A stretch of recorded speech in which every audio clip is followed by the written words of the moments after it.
Vamos falar sobre saúde, bem-estar e cultura? Natureza da Cura, o podcast está no ar. Bem-vindo, Marcos Bredas. Obrigado, Marta.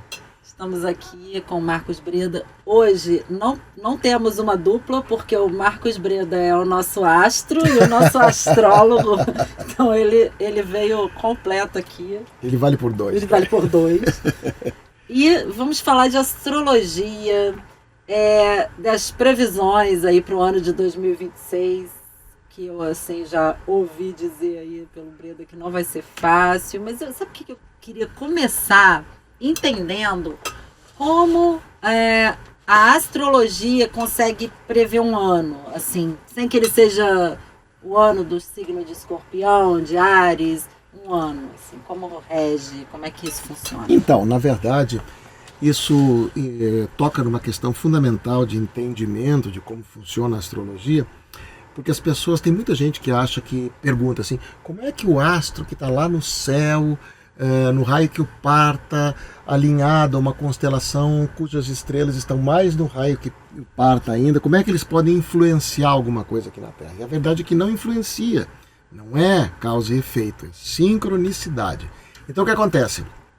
Se você vê determinado planeta X alinhado na constelação Y, em determinado posicionamento, se você entender o que aquilo significa simbolicamente, você aposta que algo da mesma natureza simbólica está acontecendo aqui embaixo. Não é causa e efeito, é sincronicidade, é espelhamento, é correspondência. Então, uma coisa não causa a outra, uma coisa costuma acontecer acompanhada da outra. Entendi. Então, se a gente olha, por exemplo, o momento atual e vê os posicionamentos planetários, a gente associa esses significados às coisas do dia a dia, o que te permite não só olhar para o passado. Por exemplo, a gente está tendo agora, em fevereiro, uma conjunção de Netuno com Saturno a 0 grau de Áries, que é um evento astrológico muito raro, muito importante, muito potente. E a última vez que esses dois planetas fizeram conjunção foi no signo de Capricórnio, se eu não me engano, e foi quando aconteceu a queda do Muro de Berlim, por exemplo. Então, o que acontece? Você olhando o que aconteceu em determinados momentos históricos quando certo tipo de... O céu estava daquela forma, ou pelo menos análoga em alguns, porque nunca está igual, mas tem alguns posicionamentos que, digamos assim, são análogos, se equivalem simbolicamente. Então você pega aquele mesmo aspecto, se isso em determinada época significou tal coisa, algo da mesma natureza simbólica vai se repetir agora. Então isso te permite não só olhar para o presente, investigando as raízes, os precedentes, né?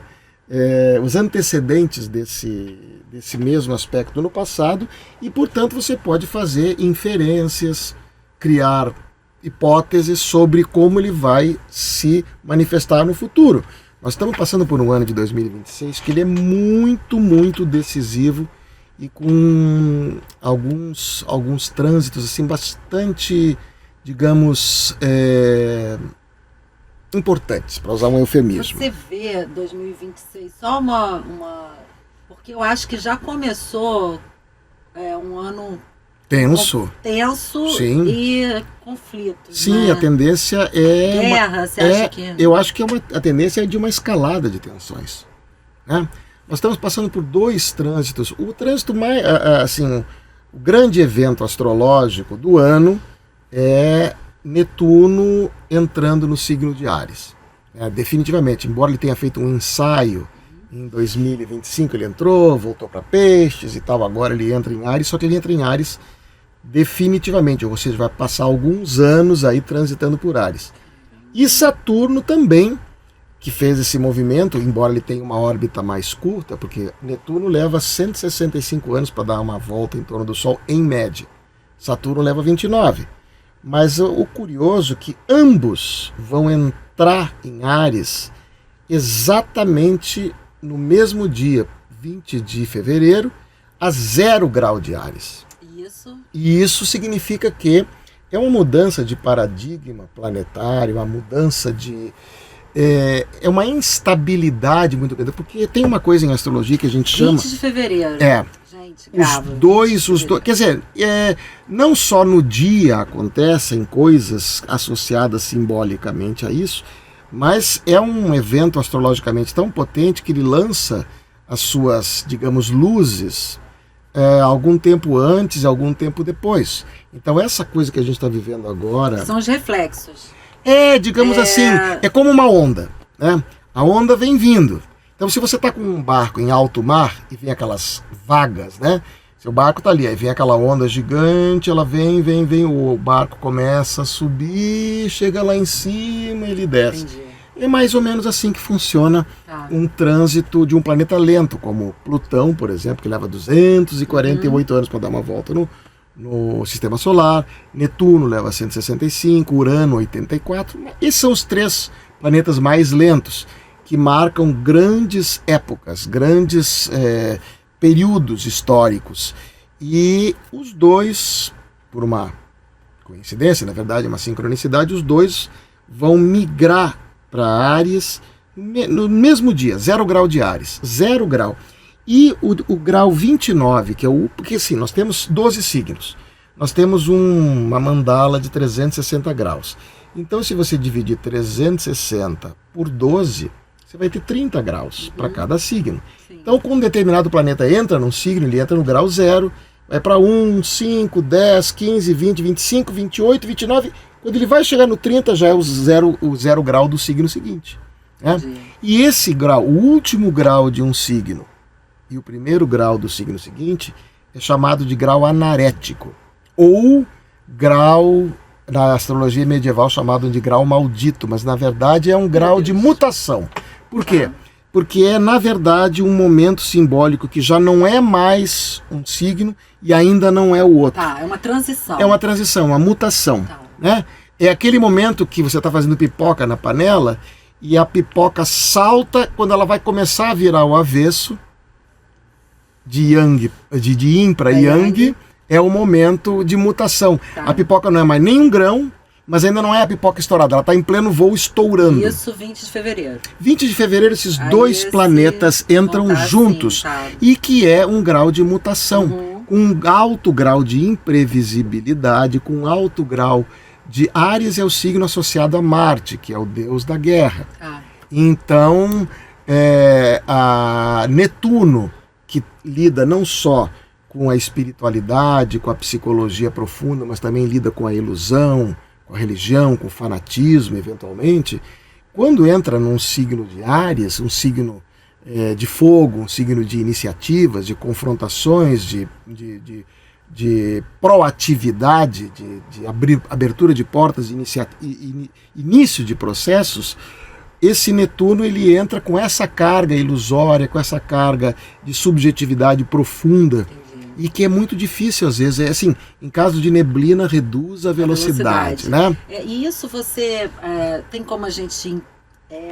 bom, claro que para isso a pessoa teria que fazer uma consulta, mas... O que significa isso em cada mapa?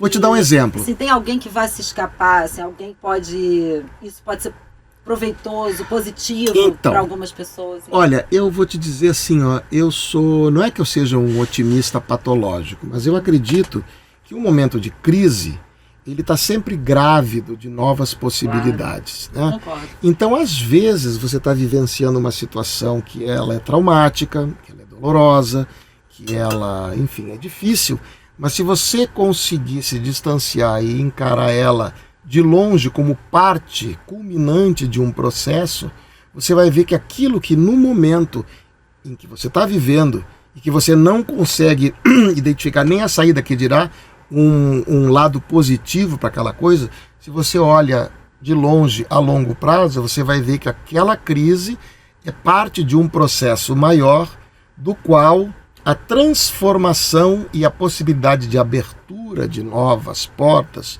novas janelas, novas clarabóias, elas são fruto dessa crise, mas essa abertura só é possível pelo também pelo fato de você não conseguir ver o todo. Você estar confuso num trânsito de Netuno é parte do processo. Se você estivesse cheio de certeza, não seria um trânsito de Netuno. Talvez inconsciente. O inconsciente é a palavra, uma das palavras associadas a Netuno, a peixes, né? E Saturno, que é o planeta que simboliza, entre outras coisas, o tempo, os limites. O Saturno é o superego cósmico, né? E ele também vai entrar em Áries no mesmo dia que Netuno. Então, se você pensar num princípio estruturante, materializador, que impõe limites, juntamente com um princípio que ele é fluido, que ele é ilusório, que ele é de um grau de subjetividade muito profunda. Tanto é que é só ver o que aconteceu na última vez que os dois se encontraram no céu. A queda do Muro de Berlim, que é um esgotamento de uma estrutura que já tinha perdido o seu prazo de validade. Então, o que acontece? O encontro desses dois caras, o Supremo Estruturante e o Solubilizante, num signo de fogo, de Áries, de Marte, de entrechoques, de conflitos, e também, eventualmente, de resoluções, onde você potencializa muito, entendeu? Então, eu diria que esse é um encontro que ninguém vai passar impune por ele, muito embora eu tenha a mania de achar que grandes crises são, sim, a abertura de possibilidades. Então, essa quebra na estrutura pode ser uma quebra, fazendo analogia ao Muro de Berlim. Sim. Pode ser quebra de algumas estruturas que não cabem mais. É isso. Uma mudança de paradigma. E junto com isso, com essa mudança de paradigma que você citou, nós estamos também entrando agora, diga? Não, é que o LP estava falando da Venezuela. Sim. Que é um pouco, né, essa questão recente que aconteceu. Sim, que está acontecendo, mas na verdade isso também está associado não só a esse encontro de Saturno e Netuno em Áries, mas também a um outro trânsito ainda maior, ainda mais longo, ainda mais potente. É verdade, que é Plutão entrando em Aquário. A última vez que Plutão leva 248 anos para dar uma volta no Sistema Solar. E a última vez que Plutão esteve em Aquário, no 1 grau de Aquário, aconteceu o quê? A Revolução Francesa. Entendeu? Entendi. E isso sim, a Revolução Francesa foi uma mega mudança de paradigma. Foi a ascensão da burguesia, a queda da monarquia, a Revolução Industrial, etc, etc, etc. Por isso até que o lema da Revolução Francesa é Liberté, Égalité, Fraternité, que são as palavras de Aquário. Entendeu? Então, o que acontece? Com essas duas combinações, Saturno e Netuno entrando em Áries, e junto com Plutão entrando em Aquário, é uma mudança planetária do Zeitgeist, né, do espírito do tempo, que é gigantesca. Assim, esse Plutão em Aquário demora uns 20 e tantos anos passando. Nós estamos no início. E sempre que um planeta sai de um signo e entra no outro, a entrada dele chega chegando. Ainda mais um planeta da magnitude de Plutão, que embora ele seja minúsculo, em termos simbólicos, ele tem Ele é forte. Os três planetas externos são chamados de os grandes transformadores. Por quê? Porque antes deles vem Júpiter, que expande, Saturno, que contrai, que dá limites à expansão, mas depois vem Urano. Urano rompe, Netuno solubiliza e Plutão queima. Né? Então esses três grandes, entre aspas, reformadores, volto a dizer, eles não reformam nada, eles simbolizam uma reforma, mas eles não causam coisa nenhuma. E esses três atuando juntos, ainda mais com Saturno, junto, agora Urano está entrando em Gêmeos, por exemplo. Meu Deus. Não, Urano, o que é Urano em Gêmeos? A coisa só piora. Não, Urano em Gêmeos, por exemplo, os Gêmeos é a comunicação, a inteligência, etc. Mas Urano é o futuro. Urano em Gêmeos é o quê? Inteligência artificial. Sim.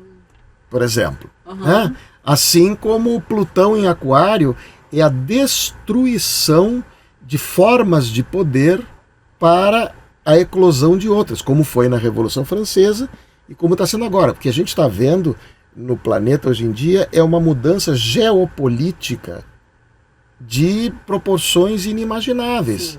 E é equivalente, em termos simbólicos, ao que aconteceu na época da Revolução Francesa. O que eu estou querendo dizer é que esse ano de 2026 é um ano em que planetas, entre aspas, grandes, eles mudam de signo e iniciando toda uma nova etapa. Lembrando sempre que o zodíaco começa com Áries e termina com Peixes. E agora Saturno e Netuno saindo de Peixes e entrando em Áries é o início de um novo ciclo de 12 signos. Né? Portanto, Áries é o signo que rege a casa 1, que está associado a casa 1, novos inícios, individuação, iniciativas e tal. Quando eles entram aí, é o início de todo um novo ciclo para o planeta inteiro. E para as sociedades, para os países, para os grupos, as famílias e, claro, os indivíduos. Sim.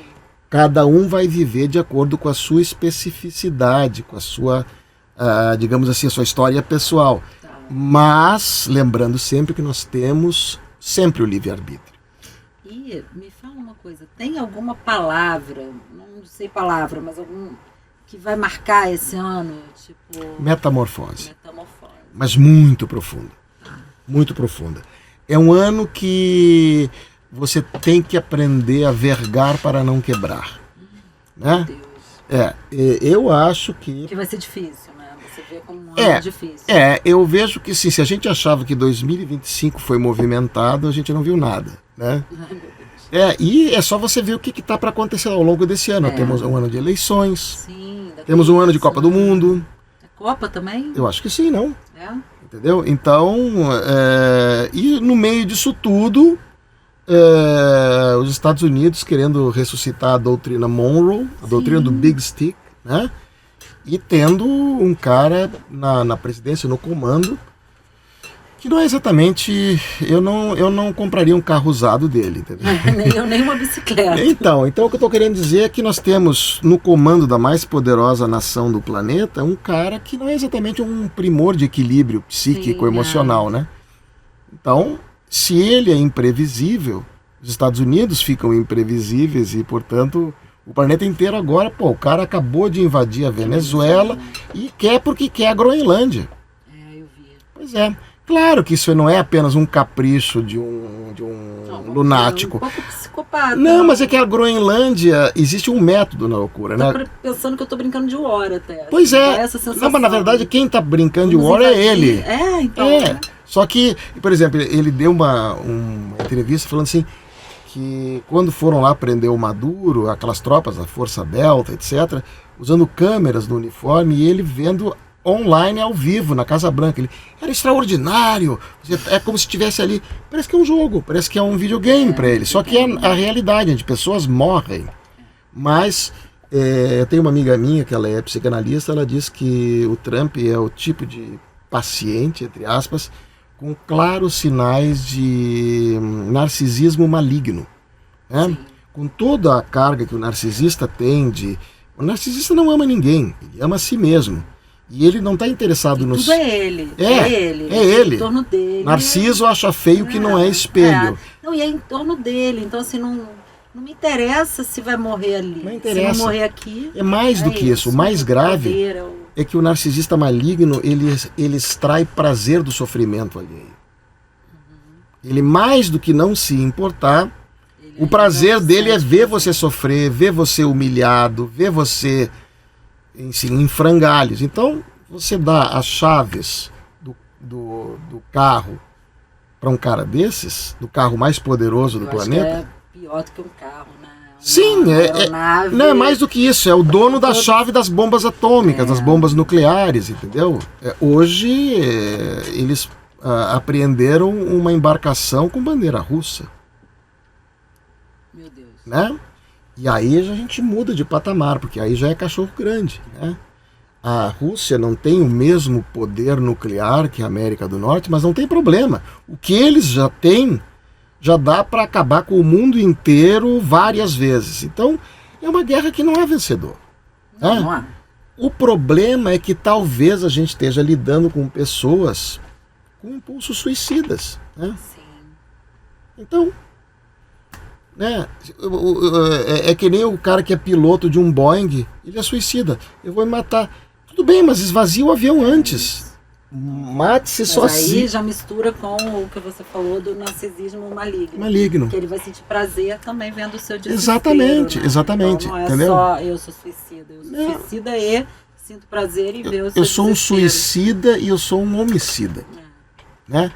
Então, assim, embora eu acredite que a gente não vai, o mundo não vai acabar. Pelo menos não com uma guerra nuclear total, que a gente vire uma bola coberta de neblina radioativa. Sabe, você falando disso, nós tivemos aqui no mês passado, num episódio, o Dr. Sérgio Tizen, que é um médico, grande expositor dessa questão da medicina e espiritualidade. Ele falou do planeta Terra, das mudanças. Ele fala de uma mudança planetária mesmo, Sim. de uma extinção. Sim. E Sim. é como se fôssemos para outro planeta, não planeta, mas Outra, digamos, faixa vibratória. isso, exato, porque aqui é um planeta eles falam, né, os espíritas usam expiação, Sim.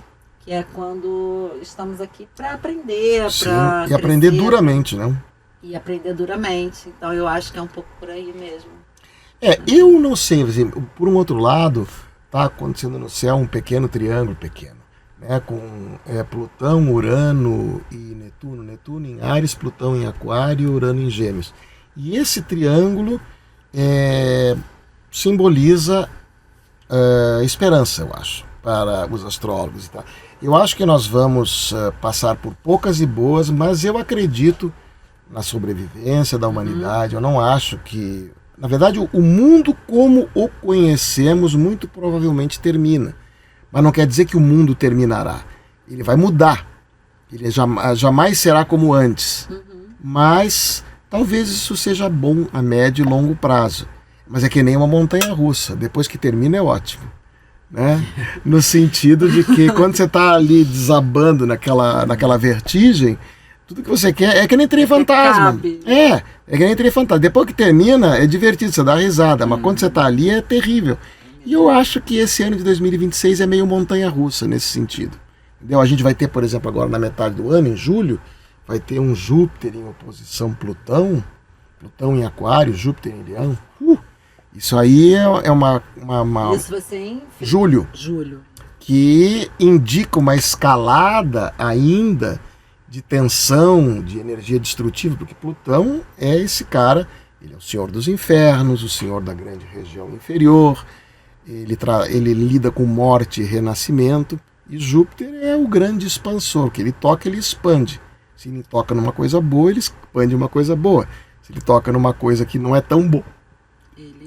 Então, na oposição com Plutão, é um cabo de guerra. É o deus expansor, né? O deus lá, o Júpiter é o fodão lá, né?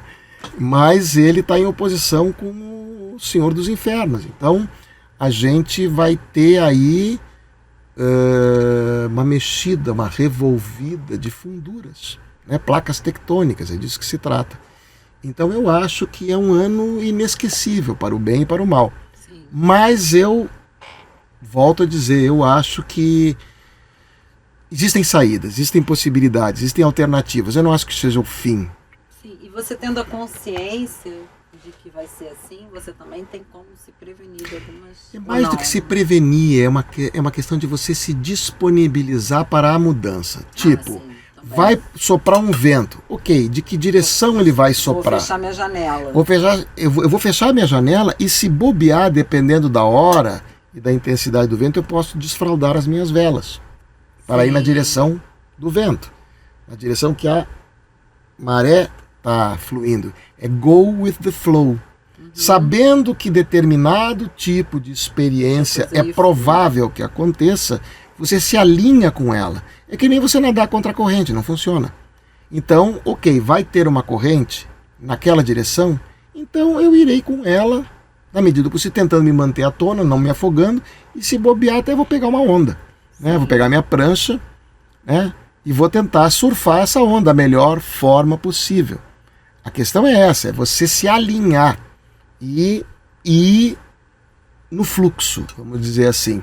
Claro que isso exige coragem, claro que isso exige maturidade, exige sabedoria, disponibilidade, mas essas ilusões de que a gente consegue dominar tudo, não, a gente não consegue dominar tudo, né? A gente faz parte da natureza, de um planeta que, aliás, está muito agredido, muito agredido, e a natureza, quando ela é muito, muito agredida, às vezes ela revida de uma maneira desagradável. Só você ver a Europa, o hemisfério norte está congelando. Nossa, cidades da Espanha que há não sei quantos anos não tinham neve. Tem até estações de esqui que já não funcionavam mais. Sim. Que estão... E ao mesmo tempo você vê, por exemplo, lembrando da Groenlândia, que a gente acabou de falar que é a mais nova fissura do Trump. Não é porque ele acha bonitinha a Groenlândia. É que com o degelo, com o aquecimento global, lugares em que não tinha acesso por barco vão começar a ter. Vão aparecer caminhos ali. Novos caminhos para passar as embarcações com petróleo, enfim. A rota do Atlântico Norte agora muda porque a Groenlândia está degelando e ali vão aparecer canais que antes não tinha. Esse é um lado, digamos, uma visão comercial, só que uma visão um pouco limitada, porque o custo disso será altíssimo, né? O derretimento das calotas polares, o aquecimento dos oceanos leva a consequências imprevisíveis para a flora, para a fauna, para a atmosfera, para nós. Pra vida, né? Então, assim... né? E numa proporção maior a tudo, aos alimentos, Sim. a nossa atmosfera em relação à nossa respiração, às doenças, a tudo. Então, se você vê, tudo conspira para adoecer você, né? Você respira um ar que ele é altamente tóxico. Você se alimenta de alimentos que são altamente infectados por pesticidas, etc, etc. A água que você bebe, você pode filtrar, mas você não pode retirar os hormônios que estão ali na água. Não. As pessoas urinam na água, a água vai lá... E aí você compra água mineral, aí você descobre que a água X foi encontrado um metal, não sei o quê. Exato. Então, assim, não tem pra onde correr, né? Não tem pra onde correr. E aí o que acontece? Todo tipo de doença nova, câncer, né? Os desequilíbrios hormonais causados pela água cheia de... Então, por exemplo, as pessoas tomando pílula, nada contra a pílula, muito pelo contrário, mas eu estou querendo dizer que esse hormônio vai para a urina, da urina vai... Sim, nós já tivemos episódios aqui Sim. e textos na revista falando da contaminação do solo pelo excesso de medicamentos. Sim, não só do solo, mas da água, né? Da água, dos rios. Exato. E também, por exemplo, o cara tá tomando lá, todo mundo tomando Ozempic, Tadalafina, para conseguir ereção, não sei o quê. Todos esses hormônios vão para a água e as pessoas vão ingerindo isso. Aí as meninas começam a menstruar mais cedo, os rapazes começam a ter barba mais cedo. Só que às vezes o corpo não aceita bem essas ingerências bioquímicas, né? E aí doenças de todo tipo, sem contar que com o derretimento das calotas polares, vírus adormecidos há milhares de anos podem vir à luz do dia. Sim, começam a voltar, né? Sim, o vírus ele fica dormente, né, durante milênios. Sim. E aí ele está lá congelado sobre quilômetros de gelo que de repente derrete e ele vem à tona. E aí vem que tipo de doença? Que tipo de vírus? Que tipo de loucura pode vir à tona com esse tipo de evento? Então eu estou querendo dizer que é um ano apocalíptico, mas não no sentido, volto a dizer, de fim do mundo, mas é fim de um mundo do jeito como a gente o conhecia. Quem sabe as pessoas não vão se conscientizar, porque eu acho que existe um grupo já muito consciente. Né? E até esse grupo que eu me proponho, né, com a revista, falando aqui mais uma vez desse projeto da revista Natureza da Cura, o podcast, é realmente unir pessoas com esse propósito de informar, de conscientizar as pessoas sobre isso. A informação é muito importante. Sim. E aí, quando eu penso, porque as coisas não são muito por um acaso, né? Eu comecei Geralmente não. Eu comecei a fazer Às vezes eu começo a fazer umas coisas que eu nem sei por que eu estou fazendo, né? E depois vem O insight. Então eu comecei em 2023, comecei a fazer um pós-doutorado em Ciências da Informação, fazendo um pós-doutorado na linha de pesquisa de informações em saúde. Passou, veio a história do meu texto, aquela coisa de vou criar revista, não vou. Eu não pensei nisso. Eu já tinha interrompido aquilo quando eu criei a revista e depois eu vi que eu estava já me ensaiando para essa questão da informação, que eu sempre achei importante as pessoas terem consciência, terem informação. Eu escuto histórias de pessoas que jogavam coisas no rio, lixo, coisas de cozinha, óleo. Não é só por maldade, é por falta de informação mesmo. Né? Ao mesmo tempo, apesar do acesso da informação, você olha, por exemplo, para o Réveillon aqui no Rio de Janeiro e olha para a praia no dia seguinte. A quantidade de lixo e lixo plástico. Né? Tóxico, que vai acabar com o mar, que vai... Então assim, teve muita gente que dizia, depois dessa pandemia, uma nova consciência, uma nova solidariedade vai vir à tona. Não veio. Então, eu acho que existe uma conscientização por parte de muita gente, de muitos grupos, mas existe também todo um número de grupos que não estão muito interessados no coletivo. Não. Nem um pouco. E isso é dividido meio a meio. Tanto é que o mundo está nessa tensão. Se esgarçando. Eu acho que uma parte das pessoas não se interessa pelo coletivo, não se interessa pela espiritualidade, pelo desenvolvimento pessoal. Nada disso. É dinheiro, poder. Farinha pouca, meu pirão primeiro. Farinha pouca, meu pirão primeiro. E aí vem a questão de você se identificar ou você valorizar uma pessoa por algumas atitudes, né? Como atitudes de poder, de violência. É o que você tem dentro de você, né?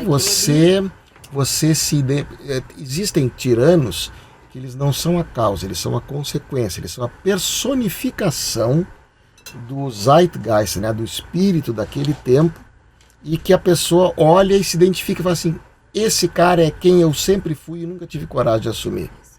E aí sai do armário. É o outing voluptuoso da escrotidão, né? O cara, aquele escroto que estava dentro do armário, ele se sente autorizado. Sabe aquele baile que ninguém está dançando e precisa apenas um levantar para começar a dançar, para todo mundo dançar? É mais ou menos a mesma coisa.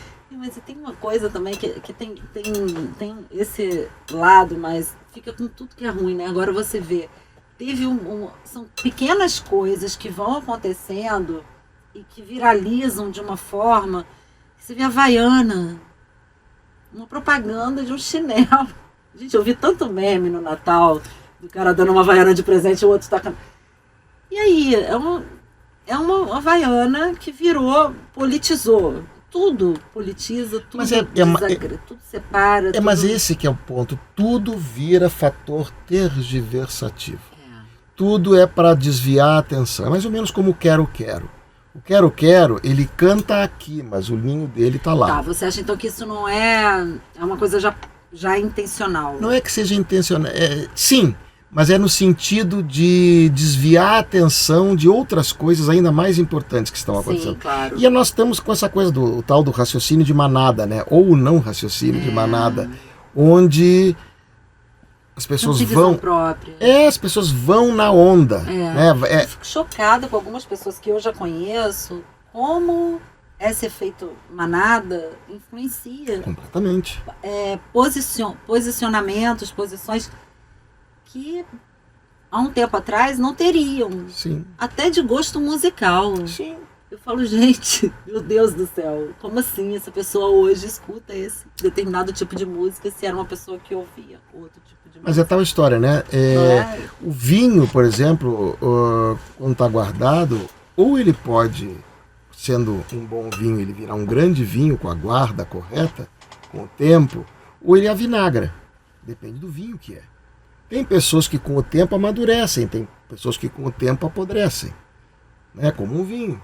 Então o que eu estou querendo dizer com isso, assim, eu fico pasmo assim, de ver amigos meus que eu conheci na adolescência e o tipo de adultos e seniors que eles são hoje em dia. Eu olho assim e falo assim, não sei o que o cara fumou, mas foi alguma coisa estragada, porque não é possível, né? Mas a verdade é que nos tornamos aquilo que sempre fomos. Vem à tona aquilo que é o reprimido e que de alguma maneira precisa se expressar.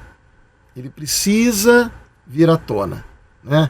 Então, quando aparece a oportunidade, aquilo reprimido vem à tona com todo o seu pavoroso esplendor, né? Então, a gente vê, por exemplo, você está falando de uma coisa interessante, essa coisa do farinha pouca, meu pirão primeiro, assim. A gente mora no Rio de Janeiro, que é uma sociedade, como é que eu vou te dizer? Parece uma sociedade sem superego, sem limite.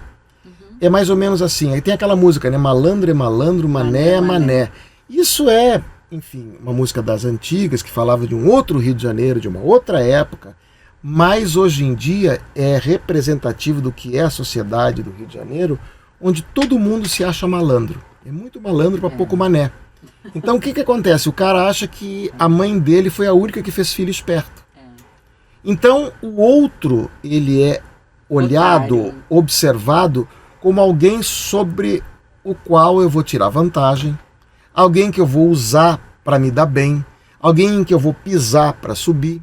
Sim. Não é a noção da parceria, é a noção utilitária. Eu vou usar alguém para me dar bem. Você percebe isso, né? Eu, como uma pessoa muito intuitiva, eu percebo as pessoas que se aproximam, porque às vezes o interesse pode ser mínimo. Não Mas é explícito. É explícito, quando alguém está colado em você por alguma razão, assim, Sim. que seja. Sim.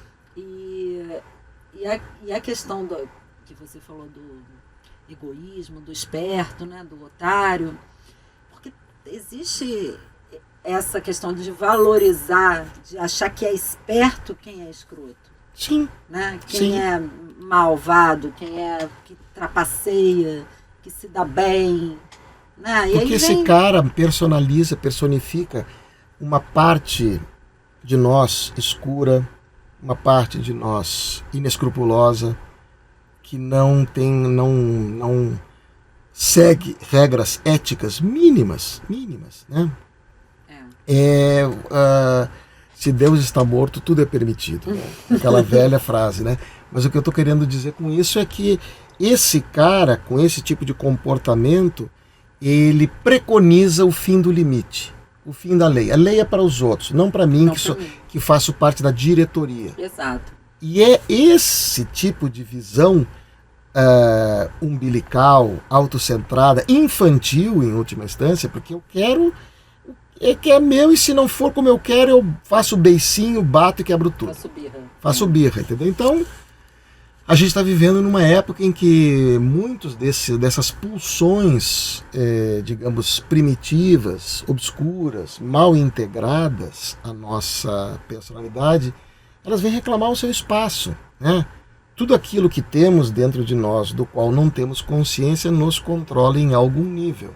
Então, acessar esses porões de uma maneira responsável, minimamente adulta, minimamente madura, minimamente sábia, pode ser o início de uma mudança positiva. Mas é preciso ver como é que vai fazer esse mergulho nessas funduras. Sim. Né? Você tem que estar aparelhado para isso, preparado para isso e disposto a jogar honestamente com os outros e com você, o que não é exatamente muito comum. Né? Não, Agora, uma pergunta, Breda. Eu fiz meu mapa com você, né? Mapa foi um astral, prazer, muito legal. Foi demais, foi maravilhoso. E aí você faz o mapa astral, mas existe outro trabalho que você faça de consulta?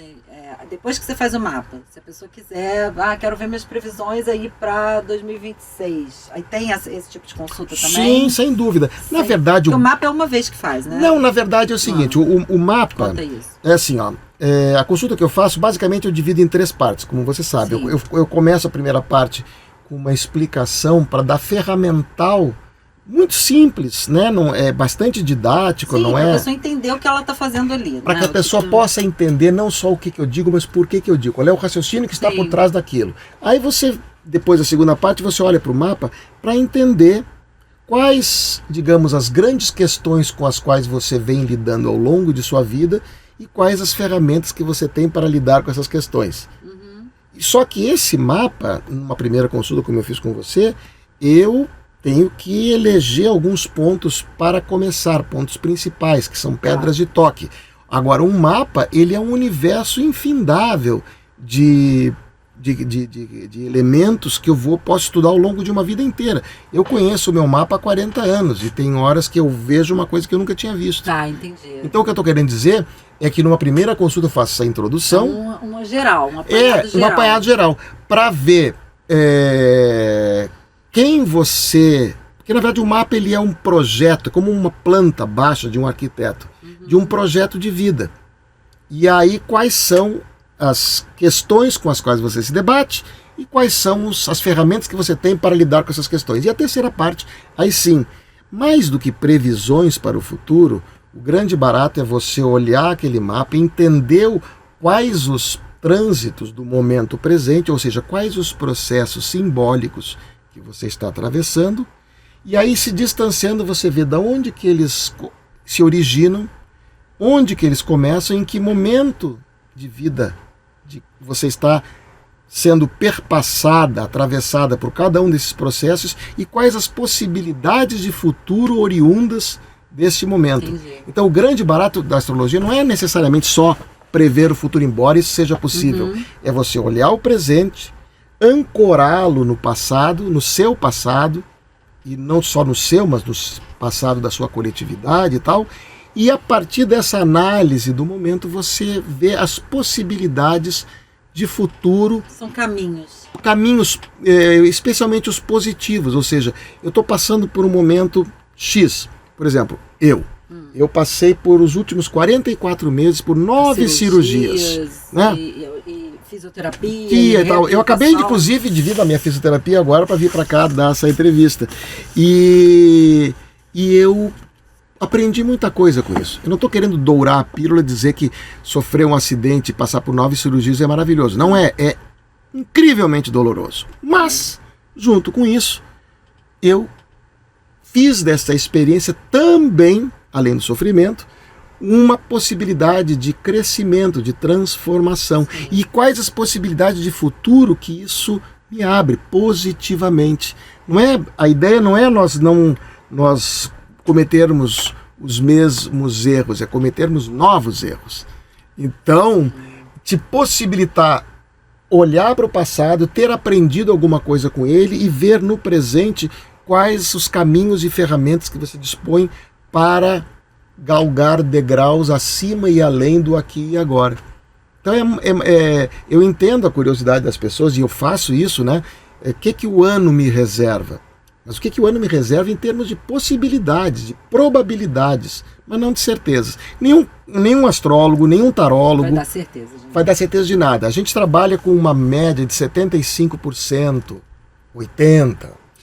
De acerto. São as possibilidades, mas sim, como você falou no início aqui, existe o livre-arbítrio. Sim, sim. E você pode optar ou não por aquele caminho. Exatamente. Aquilo ali está ali na sua reta, mas você... É mais ou menos assim, ó. Com a astrologia eu posso dizer para você, Marta, semana que vem para você vai chover.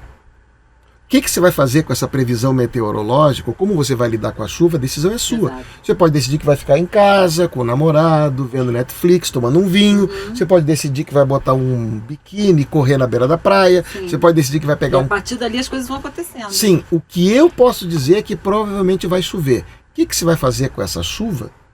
Você decide. É como aí, tomar partido. Pois é, e isso eu acho que a maioria das pessoas que é confortável você ter a coisa pronta. Claro. E aí quando te entrega isso, ó, tá aqui, mas vai depender de você, aí falou que vai depender de você, é tudo mais difícil. Pois porque as pessoas, elas, como dizia um filósofo, a nossa necessidade de consolo é impossível de ser satisfeita. Nós ansiamos por um papai e uma mamãe que vão nos cuidar e vão nos dizer em que direção devemos seguir. Quando, na verdade, o processo de individuação parte de você se individualizar, trair o seu pai e sua mãe, entre aspas, para criar o seu caminho, que é pessoal e intransferível, que nem um RG, né? Só que fazer isso implica em você assumir uns riscos, porque a tendência é falar, me diz o que eu tenho que fazer, me diz por qual lado eu tenho que ir. E isso, além de ser impossível, é uma coisa que te furta, te rouba a prerrogativa de você traçar o seu caminho, que é único. Autonomia. Autonomia. Né? Mas é que crescer, amadurecer, virar adulto, é uma tarefa difícil. É difícil. É muito difícil. Né? É difícil. Tem gente que até hoje continua esperando um pai e uma mãe que lhe diga o que fazer. Exatamente, e quando seja de forma de parceiro, né? Seja de forma de governante, eu quero alguém que cuide de mim, que me aponte, ou então de um líder religioso que me aponte o caminho. A gente quer alguém que nos pegue no colo, nos tire as responsabilidades e nos indique os caminhos. E a gente relaxa e vai. Não é assim. Não é assim que funciona. E terceirizar essa prerrogativa não costuma dar bons resultados. Essa que é a questão, né? Quando você entrega a sua vida na mão de alguém para que ela te diga o que fazer, é um precedente perigoso, né? Porque é bem possível que esse cara não tenha os seus interesses como a prioridade. Ele vai ter os interesses dele, né? E às vezes você, sedento de um guia, de alguém que cuide de você, que aplaque aquela orfandade irremediável da vida, você vai seguir o flautista de Hamelin errado, né? O flautista de Hamelin, lembra daquela história? O cara vai lá naquela cidade infestada de ratos, ele toca uma musiquinha, pago pela prefeitura, os ratos saem e vão para o rio. Aí quando ele vai cobrar, o prefeito fala assim, você só tocou essa flautinha aí, né? Não vão pagar nada. Ele vai para os limites da cidade, começa a tocar o flautinho, todas as crianças vão atrás dele e ele leva as crianças embora. Às vezes a gente está ouvindo uma flautinha que pode estar chamando crianças ou pode estar chamando ratos, né? E aí? Então eu acho que assumir responsabilidades, a gente colocar o crescimento para dentro, muito mais do que para fora, é sintoma de, digamos assim, uma saúde psíquica, né? No sentido de que eu não estou responsabilizando ninguém pelas minhas mazelas e também não estou responsabilizando ninguém pelas minhas vitórias. Claro que você recebe ajuda de todo lado e também você é desequilibrado por todos os lados. Mas se você não puder contar com você para tomar decisões que só um adulto pode tomar, não vai dar boa coisa, né? E aí é só você olhar em volta para você ver os resultados disso, né? Então a astrologia, para resumir, ela não se propõe a dar respostas. A astrologia se propõe a fazer as perguntas adequadas para você, para que você possa, junto com o astrólogo, encontrar o seu caminho, que só cabe a você, né? Só que é você, porque o mapa ele é uma espécie de espelho que eu viro para você e falo assim, Marta, prazer, esse aqui, o seu mapa é Marta.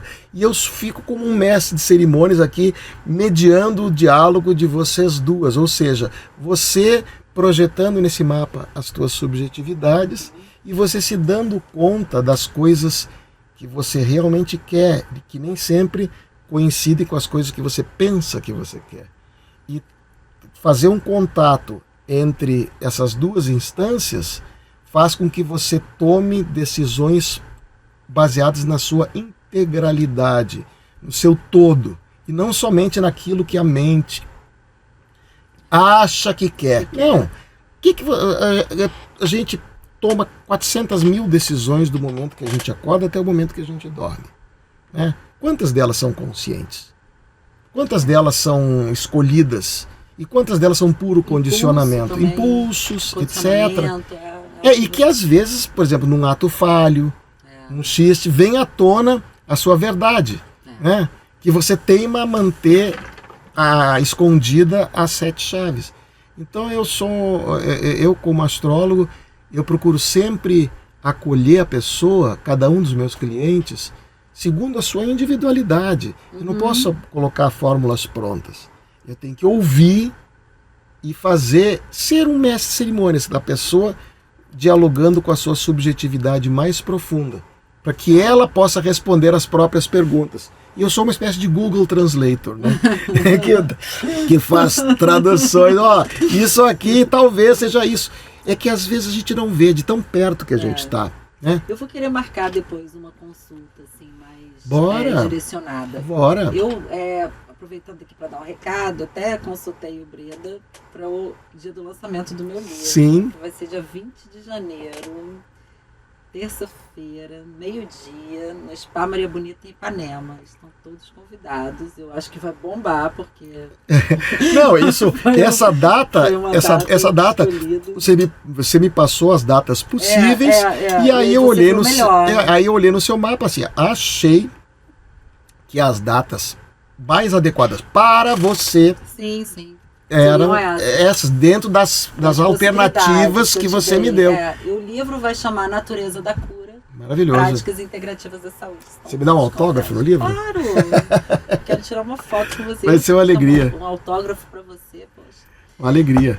Gente, então, Breda, mais uma vez, muito obrigada pela sua presença. Obrigado a você pelo convite. O nosso papo aqui. Eu fico muito honrado, é a segunda vez que eu venho. E eu me sinto muito bem-vindo, muito sempre que acolhido quiser aqui. Voltar, as portas estão não, abertas. Imagina. E quem quiser eventualmente fazer uma consulta astrológica comigo é muito simples.